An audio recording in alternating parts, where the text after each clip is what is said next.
ஜனநாயகன் சென்சாருக்கு தடை 21ஆம் தேதிக்கு வழக்க ஒத்திவச்சது உயர்நீதிமன்றம். விஜய் நடிப்புல உருவான ஜனநாயகன் படத்துக்கு யுஏ சான்றிதழ் வழங்கணும் அப்படின்னு சென்னை உயர்நீதிமன்ற தனி நீதிபதி இன்னைக்கு, அதாவது ஜனவரி 9ஆம் தேதி உத்தரவிட்டாரு.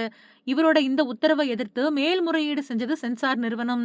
இந்த மேல்முறையீடு தொடர்பான விசாரணை இன்னைக்கு மாலை விசாரணைக்கு வந்துச்சு.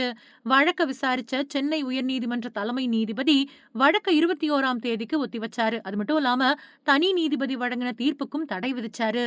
இதனால வரக்கூடிய 21ஆம் தேதி வரைக்கும் படம் வெளியாகாது அப்படிங்கிறது தெரியுது. இதனால பொங்கல் ரேஸ்ல இருந்து மட்டும் இல்லாம ஜனவரி மாசத்துல இருந்தும் ஜனநாயகன் படம் வெளியேறுது அப்படிங்கிற பேச்சு கோலிவுட்ல அதிகரிச்சிருக்கு.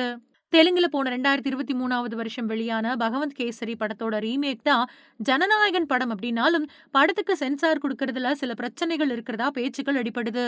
ராணுவ சின்னங்கள் பயன்படுத்தப்பட்டிருக்கிறது ஒரு காரணம் அப்படின்னும், ஓஎம் அப்படிங்கிற ஆங்கில வார்த்தை ஓம் அப்படின்னு இந்து மதத்தை பிரதிபலிக்கிறது மாதிரி இருக்குது அப்படின்னும், இந்து மத உணர்வுகளை பாதிக்கும் அப்படின்னும் ஒரு காரணம் சொல்லப்படுறதா பேச்சுக்கள் அடிபட்டாலும், அரையிறுதியிட்டு சொல்லும்படியான தகவல்கள் எதுவுமே கிடைக்கல.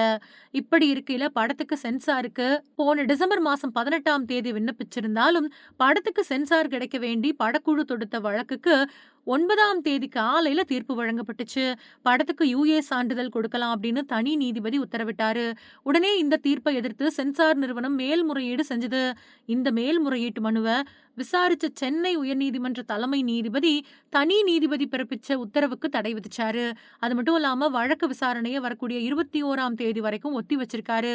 இதனால ஜனநாயகன் படம் பொங்கல் ரேஸ்ல இருந்து மட்டும் இல்லாம ஜனவரி மாசத்துல இருந்தும் வெளியேறது கிட்டத்தட்ட உறுதியாயிடுச்சு.